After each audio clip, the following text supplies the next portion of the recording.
What if I told you that everything you think you know about power is wrong? We usually see power as something external, money, status, or control over others.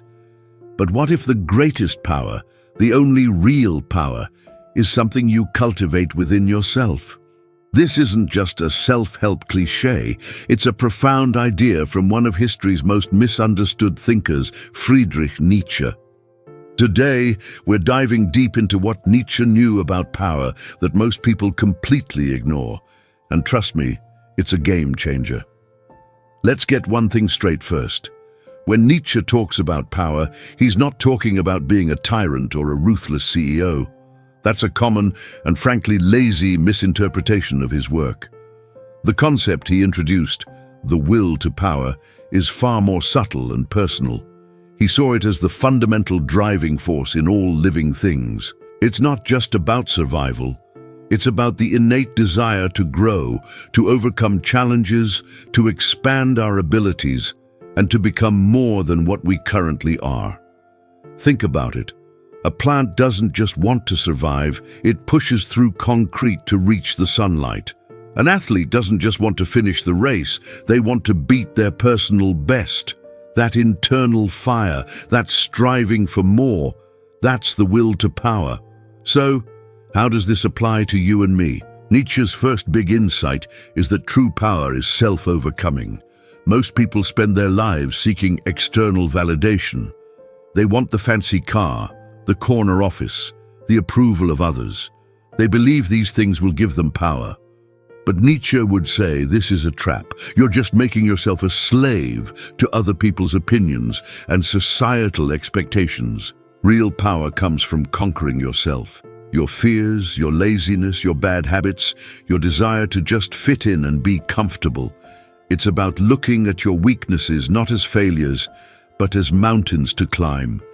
Every time you choose the difficult path, the path of growth over the easy one, you are exercising your will to power. It's waking up early to work on your passion project instead of hitting snooze. It's having that tough conversation you've been avoiding. It's mastering a new skill that pushes you out of your comfort zone. This isn't about brute force. It's about discipline, resilience, and the relentless pursuit of your own potential. This leads to Nietzsche's second radical idea, creating your own values. Most of us inherit our values from our family, our culture, our religion. We are told what is good and what is bad from the day we reborn. Nietzsche called this a herd morality, designed to keep the group safe and predictable. It's not necessarily wrong, but it's not yours. It keeps you a follower, not a creator. To truly be powerful, you must become what he called an Übermensch, or overman. This isn't a superhuman, it's a person who has overcome the herd morality and has the courage to define their own purpose and their own meaning in life. They don't ask, is this what society wants? They ask, is this what I want? Does this align with the person I'm striving to become? This is terrifying for most people. It means taking full responsibility for your life. There's no one else to blame and no pre-written script to follow. But it's also the ultimate act of freedom and power. You become the author of your own story, the artist of your own life. You decide what success means, what happiness looks like, and what your purpose is. Now you might be thinking, this sounds great, but it also sounds really hard and lonely. And you're right. Nietzsche never promised an easy life. In fact, he believed that difficulty and struggle were essential for growth. He famously wrote, "That which does not kill us makes us stronger." He saw suffering not as something to be avoided at all costs, but as a necessary ingredient for a meaningful life. Think of a blacksmith forging a sword. The metal has to be heated to extreme temperatures and beaten repeatedly to become strong and sharp. In the same way, our challenges, our heartbreaks, and our failures are the very things that forge our character.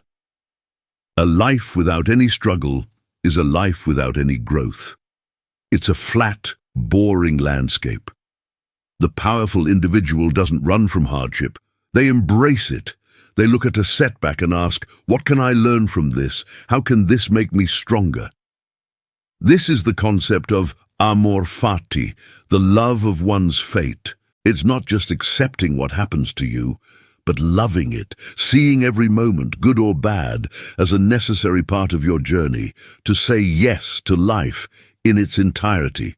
So, how do we start putting this into practice? Let's break it down into 3 actionable steps. First, identify your internal enemies. What are the things holding you back? Is it procrastination, fear of failure, the need for approval? Write them down. Acknowledging them is the first step to overcoming them. This is your personal battlefield for self-overcoming. Your goal isn't to eliminate them overnight, but to win small victories every single day. Choose to act despite your fear. Choose discipline over comfort.